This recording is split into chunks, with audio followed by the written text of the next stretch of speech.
যে ডক্টর ইউনূস পদত্যাগ করতেছে। নাহিদ ইসলাম গতকালকে সাক্ষাতে নিশ্চিত করেছেন যে ডক্টর ইউনূস পদত্যাগ করতে চাচ্ছে। এখন বলেন ডক্টর ইউনূস যদি পদত্যাগ করে অবস্থা ভালো হবে না খারাপ হবে? বাংলাদেশের অবস্থা কি হবে? ইউনূসের জায়গায় ওই রকম শক্তিশালী দায়িত্ব নেওয়ার মতো কেউ?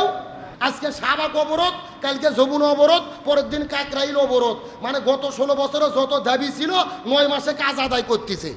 কথা কন না, দাবির শেষ নেই। এখানে মিটিং, ওখানে বন্ধ, ওখানে অবরোধ। একটা লোকের কয়টা সামাল দেয়? জাতীয় অতিষ্ঠ বিশৃঙ্খলা। ডক্টর ইউনূস যদি ক্ষমতা ছাড়ে বাংলাদেশের ভাগ্যাকাশে অন্ধকার সময় অপেক্ষা করতেছে। কি মনে করতেছেন ও ক্ষমতা ছাড়লে সেনাবাহিনী ক্ষমতা নেবে, ফখরুদ্দিনের মতো সবাইকে পিটায় ঘরের মধ্যে উঠাবে? ভালো থাকতে ভালো লাগতেছে না। যেই জাতীয় ঐক্য হয়েছিল, এই জাতীয় ঐক্য ফাটল ধারণার পিছনে সবচাইতে বড় ভূমিকা রেখেছে এই উপদেষ্টা মাথা মোটা মাহফুজ আলম। ইসলামপন্থীদের বিরুদ্ধে যখনই লেখালেখি করেছো ঐক্য ফাটল ধরেছে। এখন তোমরা সমাবেশ করলে 50 জন লোকও হচ্ছে না, তার মানে বোঝা গেল অহংকার করে আলেমদের বিরুদ্ধে দাঁড়িয়েছো, নিশ্চিত তোমাদের অধপতন দেখা যাচ্ছে। জাতীয় ঐক্য ফাটল ঘটলো, এখন তোমাদের পেছনে 100 লোকও ঘরে না। এখন তোমরা ঠেলাই পরে ক্ষমা চাচ্ছ, ক্ষমা চাইলেই ক্ষমা হবে না।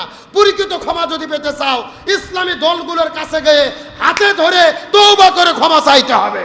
আলেম ওলামাদেরকে তোমরা যখনই সুযোগ পাও তখনই কাজে লাগাও, টিস্যুর মতো ব্যবহার করে সময় মতো ছিঁড়ে ফেলে দাও।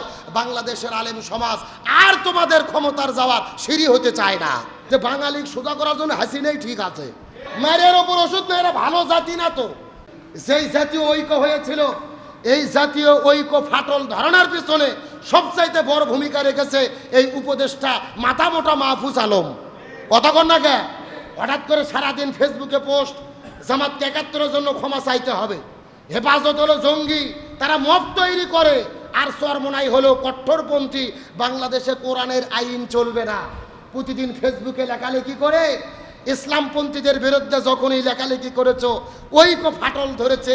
এখন তোমরা সমাবেশ করলে 50 জন লোকও হচ্ছে না, তার মানে বোঝা গেল অহংকার করে আলেমদের বিরুদ্ধে দাঁড়িয়েছো, নিশ্চিত তোমাদের অধপতন দেখা যাচ্ছে। জুলাই বিপ্লবের ভেতরে লক্ষ জনতা রাজপথে নেমেছিল, আলেম সমাজ সর্বপ্রথম বুকের বোতাম খুলে দিয়ে সবার সামনে দাঁড়িয়েছিল। যে আলেম সমাজ রক্ত দিয়ে জীবন দিয়ে জুলাই বিপ্লব সফল করলেন, তোমাদের সামনে দাঁড়ালেন, বিপ্লব হয়ে যাওয়ার পরেই আলেমদের বিরুদ্ধে তোমরা দাঁড়িয়ে গেলে। 71-এর পশা ইস্যু দাঁড় করালে, জামাত শিবিরকে কটাক্ষ করলে, হেফাজতকে কটাক্ষ করলে, চরমনাইকে কটাক্ষ করলে, দাড়ি টুপিওয়ালাদেরকে তৌহিদি জনতা মব সৃষ্টি করতেছে বলার পরে জাতীয় ঐক্য ফাটল ঘটলো। এখন তোমাদের পেছনে 100 লোকও ঘরে না। এখন তোমরা ঠেলাই পরে ক্ষমা চাচ্ছ, ক্ষমা চাইলেই ক্ষমা হবে না। পরিচিত ক্ষমা যদি পেতে চাও ইসলামী দলগুলোর কাছে গিয়ে হাতে ধরে তওবা করে ক্ষমা চাইতে হবে। আলেমদের কলিজায় আঘাত দিয়ে তাদের বিরুদ্ধে বলে ঠেলাত পরে ক্ষমা চাওয়া এমন ক্ষমা নয়। তওবার শর্ত হলো নিজের ভুলের স্বীকৃতি পরবর্তীতে না করার জন্য আবারও ওয়াদাবদ্ধ হওয়া। আলেম ওলামাদেরকে তোমরা যখনই সুযোগ পাও তখনই কাজে লাগাও, টিস্যুর মতো ব্যবহার করে সময় মতো ছিঁড়ে ফেলে দাও। বাংলাদেশের আলেম সমাজ আর তোমাদের ক্ষমতার যাওয়ার সিঁড়ি হতে চায় না, আর তোমাদের স্বার্থ রক্ষার জন্য কাজ করতে চাই। আমাদের সচেতন হতে হবে, ইসলামপন্থী আলেম ওলামাদের ঐক্যবদ্ধ হতে হবে।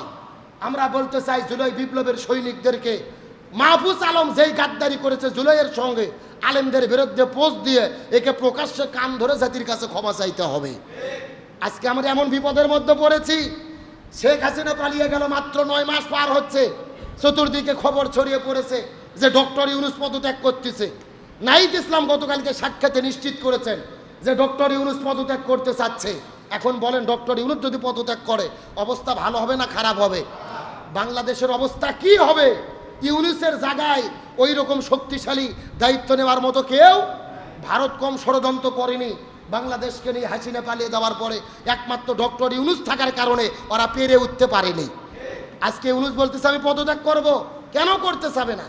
ক্ষমতা নেওয়ার পর থেকে যত আন্দোলন আর যত দাবি, আজকে শাহবাগ অবরোধ, কালকে যমুনা অবরোধ, পরের দিন কাকরাইল অবরোধ, মানে গত 16 বছরে যত দাবি ছিল 9 মাসে কাজ আদায় করতেছে। কথা কন না, দাবির শেষ নেই। এখানে মিটিং, ওখানে বন্ধ, ওখানে অবরোধ। একটা লোকের কয়টা সামাল দেয়? জাতি অতিষ্ঠ বিশৃঙ্খলা। ডক্টর ইউনূস যদি ক্ষমতা ছাড়ে বাংলাদেশের ভাগ্যাকাশে অন্ধকার সময় অপেক্ষা করতেছে। কি মনে করতেছেন ও ক্ষমতা ছাড়লে সেনাবাহিনী ক্ষমতা নেবে, ফখরুদ্দিনের মতো সবাইকে পিটায় ঘরের মধ্যে উঠাবে? ভালো থাকতে ভালো লাগতেছে না। আসলে আমাদের দেশে একটা কথা আছে না, সুখে থাকতে ভূতে কিলেই। কথা কন না কে? সারা জীবন স্বৈরাচারের বিরুদ্ধে আন্দোলন, এখন নিজেরা ভাগ হয়ে এই দল ওই দলের বিরুদ্ধে, ওই দল আর এক দলের বিরুদ্ধে, নিজেরা মারামারি ঝগড়া। ইউনূস বলতেছে আমি পদত্যাগ করতেছি। এই সমস্ত বিষয় দেখে মনে হচ্ছে যে বাঙালি সোজা করার জন্য হাসিনাই ঠিক আছে। কথা কন না কে? মারের ওপর ওষুধ না, এরা ভালো জাতি না তো, ভালো থাকতে চায় না ভাই। সাবধান হন, সুযোগ এসেছে। সচেতনভাবে জাতীয় ঐক্য যদি টিকে রাখতে না পারি, বাংলাদেশের ভবিষ্যৎ অন্ধকার। সেনাবাহিনী যদি ক্ষমতা নেয়, আবারও স্বৈরাচারকে দেশে ঢুকাবে, ওই হাসিনা আবারও নৌকোমার্কা শাড়ি পরে দেশে আসবে। কি মনে করছেন ভারতের চক্রান্ত ষড়যন্ত্র কম নয়? এই জন্য বলছিলাম ক্ষমতা পাইয়াই 2 দিনের উপদেষ্টা অহংকার করবেন, অধপতন হবে। রসুল বলেছেন পতনের মূল হলো অহংকার। অহংকার যাদের ভেতরে ঢোকে এরা টিকে থাকতে পারে না, এদের কে ধ্বংস করে দেয়। আরো জোরে বলেন। আজকে আমাদের দাবির শেষ নাই, আন্দোলনের শেষ নাই। নিজেদের মধ্যে ফাটল। মেয়র ইশরাক সাহেব রাস্তা বন্ধ করে মেয়রের জন্য জোর করে রায় নিয়ে মেয়র হলেন। এতদিন আমরা বললাম যে নির্বাচন হলো অবৈধ, হাসিনা যত নির্বাচন করতে সব কি অবৈধ। এখন বলেন তো অবৈধ যদি নির্বাচন হয় মেয়র কি বৈধ হয়? কথা কন না কে? আচ্ছা বাবা যদি অবৈধ হয় সন্তান বৈধ হয়? যার মেয়াদ শেষ, ইশরাকের প্রতি মানুষের ভালোবাসা ছিল, আপনি জাতির অংশগ্রহণে ভালোবাসা অর্জন করেছিলেন, ভোট হলে এমনি মেয়র হতে পারতেন। এই যে মব তৈরি করে জাতির মধ্যে বিশৃঙ্খলা, সামনে যেই ভবিষ্যৎ আসতেছে, এ অনুযায়ী যদি ক্ষমতা ছাড়ে বিপদ আছে না নাই? জোরে বলেন না কেন? যেই আসিফ মাহমুদ যারা নেতৃত্ব দিয়ে ক্ষমতা স্বাধীনতা নিয়ে আসলেন, আজকে তাদের ছবি বানাইয়া গলার মধ্যে জুতোর মালা দিয়ে জুতো মারা হচ্ছে। জাতি হিসেবে বড়ই অকৃতজ্ঞ। আমরা কৃতজ্ঞতা করতে পারি নাই। যাদের মাধ্যমে স্বাধীনতা পাইলাম তাদেরকে গলায় মালা দিচ্ছি। ভালো করে জেনে রাখেন, যেই জাতি বীরকে সম্মান করে না ওই দেশে নতুন করে বীরের জন্ম হয় না। যেই জাতি আলেমকে সম্মান করে না ওই দেশে নতুন করে আলেমের জন্ম হয় না। যেই দেশে শহীদদের সম্মান করা হয় না ওই দেশে নতুন করে কেউ শহীদ হতে চায় না। সুতরাং বিধেভেদ ভুলে যান, জাতীয় ঐক্য ঠিক রাখেন। দেশের জন্য, ইসলামের জন্য এক থাকার দরকার আছে না নাই? আর যদি অহংকার করেন পতন হতেই হবে। তার কারণ পতন অহংকার করলেই পতন হবে। কার কথা? আরো জোরে বলেন। আমার যে বন্ধুগণ মুসলমান ভাইরা গভীর মনোযোগ। এই জন্য রসুল বললেন তোমরা 3টা জিনিস থেকে দূরে থাকো। জোরে বলেন কয়টা? 1 নম্বর হলো লোভ, 2 নম্বর হলো হিংসা, আর 3 নম্বর হলো অহংকার। এই 3টা জিনিস মানুষকে ধ্বংস করে দেয়। তার মধ্যে সবচাইতে মারাত্মক জিনিস হলো অহংকার। আপনাদের কথা বললাম, এই জায়গায় কি শেষ?